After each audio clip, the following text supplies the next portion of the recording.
The pandemic highlighted just how important farmers and their employees are to each of our daily lives. We depend on their essential work, which is why their health and safety are so important. Hi, I'm Steve Ammerman, New York Farm Bureau's Director of Communications, and welcome to News Bites. Next week, from September 17th to the 23rd, it's National Farm Safety and Health Week. It's a time to highlight how every farm must be as safe as possible for the people who work there. This includes protecting those who work with large equipment in confined spaces and employees who handle livestock.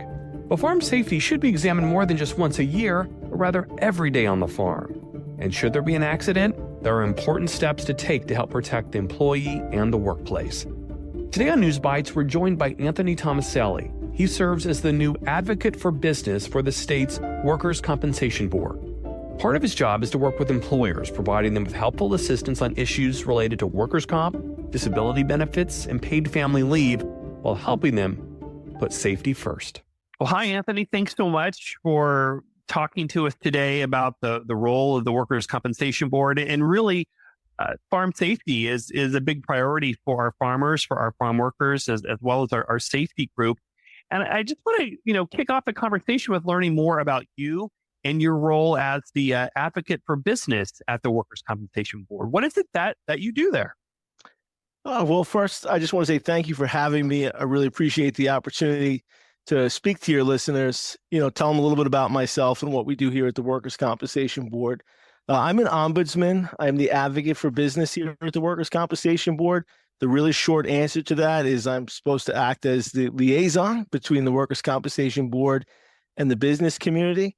I kind of really look at that role as an educational role. I think the best thing that I can do is educate employers about workers' compensation, about the requirements, the coverage requirements that they must deal with in their day-to-day operations, and just helping them have a safe operation and stay out of trouble. I listen, I take feedback. We have quite a few calls and emails coming in every single day with people, questions and concerns. And we have a staff here in our office that is happy to help however we can. That's, my personal background. I've been working with small businesses in New York State government role for several years now, and I'm very passionate about it. I mean, that's what drives our state, what drives our economy. So many good things happen when you get entrepreneurs out there successfully running their businesses, hiring people, putting them to work. It's really what makes the world go around, and I'm happy to try to do the best I can to help employers in this particular role here now at the Workers' Compensation Board. Well, I think it's important for people to understand that you are out there to serve as a resource. Obviously, with our safety group here at New York Farm Bureau, with our own workers' compensation program, we have a great relationship with you and your staff there to help inform our members about what's available to them. What are some of the issues that are common or that your office comes across in talking with farmers and farm workers? Well, the most common issue that seems to come up over and over again is this question when you're using farm labor contractors, who's really responsible for having the coverage? I've been hearing that question over and over again because, at a glance, if you're not really familiar with insurance and risk management, it really kind of looks like there's some overlap in the coverage. And in some cases, there really is. Mm-hmm. But the law is pretty clear about this. And workers' compensation law, a farm owner by statute is the employer and is responsible for providing workers' compensation insurance for those employees. When you're talking about the farm labor contractors, though, that doesn't mean that they don't need to have any coverage at all, because they probably are going to have employees that are doing work for the farm labor contractor, not the actual farmers themselves, transportation drivers, administrative staff. So you really kind of need to talk to your agent, talk to your carrier, and really kind of get into the details of exactly how you run your operation and find out exactly what kind of coverage you need if you're a farm labor contractor. But back to the farmers themselves, you're going to need to have that coverage. So when it comes to, making sure farmers understand what they need to do and also farm workers to help them understand, is it something that farmers need to explain to their employees as well about what the protections are and what workers' compensation covers and what should happen if there is an accident? Oh, yes, absolutely. I think it's really important. Kind of one of the things that I speak to all employers, not just farmers, is you need to talk about workers' compensation insurance. You need to talk about disability insurance. You need to talk about paid family leave. Your employees, your workers need to know. They need to know that they're protected. They need to know the details of that protection. What are they entitled to? What are we required to provide them as employers, or you as an employer? What are you required to provide them? So they need to know about that. They need to be aware of that.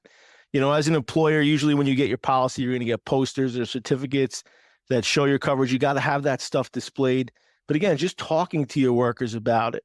And then particularly the claim issue when there's an injury.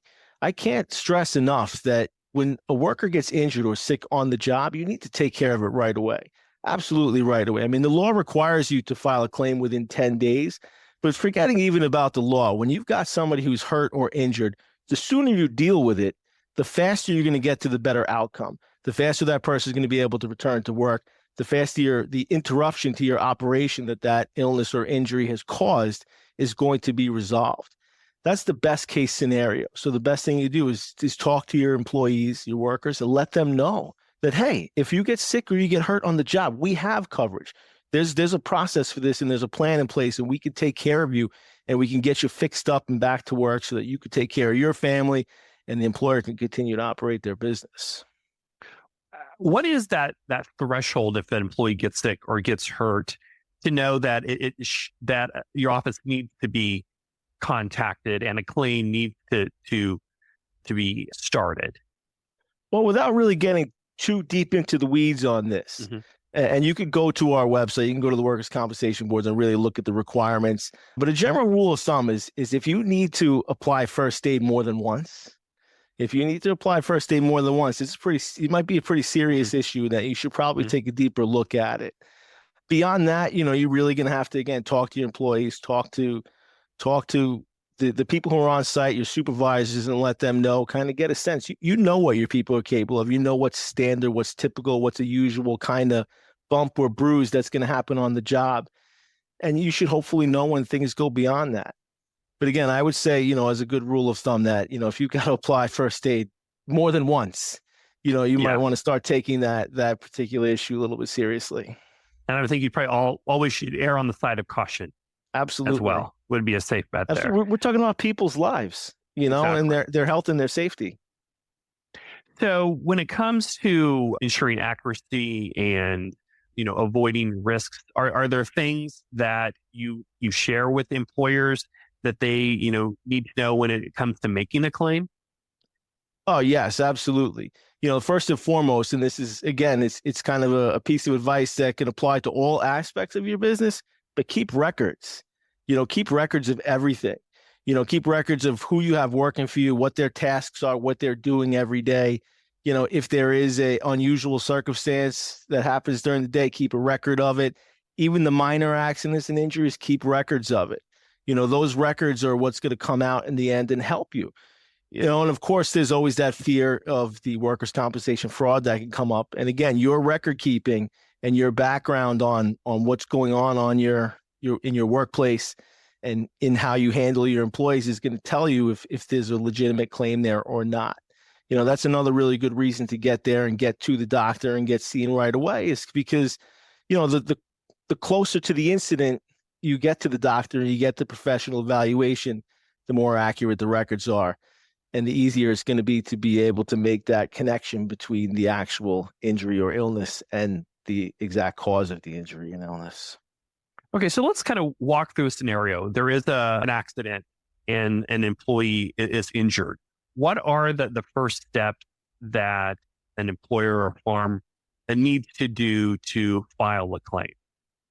Well, you can go right to your carrier, and that's really, probably another thing that needs to be stressed over and over again, in any situation, not just the farm with farmers, is you need to have a relationship with your carrier. And you need to communicate with your carrier. The Workers' Compensation Board does not provide your insurance for you. You have a policy, maybe you got it through an agent or a broker, but it's with a carrier. And that's where you're going to go to file your claim. And they should, most of the carriers should make it pretty easy for you. They're all competing for your business. They want to make it as user-friendly as possible. But just like, with an auto accident or when you're making a claim on your homeowner's policy, you're going to go to your carrier and you're going to tell them, hey, this is what happened. And the professionals are going to help you. And in Farm Bureau's case, that is our safety groups. They would call our office Yes. and file that claim. Obviously, if they don't, I'm assuming there are repercussions Oh, yes. if they don't file that claim. The statute is you're supposed to file the claim within 10 days of the incident, and beyond just following the law. Again, you're going to develop your relationship with your carrier, or in your case, your safety group. And if you start to show that you're not somebody that handles your business promptly, that's going to affect your relationship. So there's going to be repercussions beyond the potential legal penalties of not following the law and filing that claim quickly, but also damaging your relationship with the people you're depending on to provide your coverage for you. And it's important to make sure that there are no lapses in coverage as well, because this is a requirement, and you need to make sure that your policies are in place. Are there common instances, or just maybe just simple, honest mistakes that easily can be avoided, whether it's wrong information or a farm transitioning maybe to the next generation? What are some of the pitfalls to avoid in making sure that your coverage doesn't lapse? Well, that's a great point. I mean, the vast majority of the telephone calls and emails that we get here in our office are people whose coverage has lapsed. And generally the coverage lapses when you stop paying the bill. And that could happen for a number of reasons. Sometimes it is what you describe, an oversight, a business changes ownership or transitions from one type of business to another, and they don't update the FEIN with their carrier. But most of the time, it's really just a case of I didn't pay the bill. And a lot of times, we know, money gets tight. We got to make choices about, maybe this month I can't actually swing it. That's not workers' compensation insurance is not the thing to skip if you're short 1 month, because these penalties will follow you and they'll grow very large and hang over your head for a very, very long time. So that's really, stay on top of it. One mistake that we see very often is people will depend on a non-insurance professional or even software, something like Paychecks to handle all their business for them, to handle paying for their policy, to tell them when they need to get a policy and how much of a policy to get. You really need to talk to an insurance professional about that. And you really, as an employer, need to stay on top of it. You need to make sure that your software is taking care of your business appropriately. You need to make sure, if you're using a broker or an agent, that they're taking care of your business appropriately. So you kind of need to just get familiar with the idea that you have to have workers' compensation coverage. You have to have disability and paid family leave in most cases as well. And you, as the employer, are responsible for staying on top of that and making sure whoever is helping you, whether it's a paycheck software or your accountant or whoever, is acting in your best interest and making sure your business is getting handled. Do you get questions about who is covered on the farm? I mean, oftentimes there are extended family who work on a farm. Are they covered typically under workers' compensation? Oh, that's a great question. I know there are exceptions for the spouse and the minor children of a farmer when it comes to workers' compensation insurance, but that does not extend to any other family members. So if you bring a cousin or an aunt or anyone else that's not your spouse or your minor child, you're going to have workers' compensation insurance coverage for them. They're going to need it. The rules are a little bit different with the disability and the paid family leave. As far as like with the minor children who are in school, they don't necessarily need to have the disability and paid family leave. And you can get a spousal exemption for disability and paid family leave, but that's only for the spouse. So again, if you're talking about other family members that you're bringing in that are outside your immediate family, your spouse and your minor children, you're going to need coverage.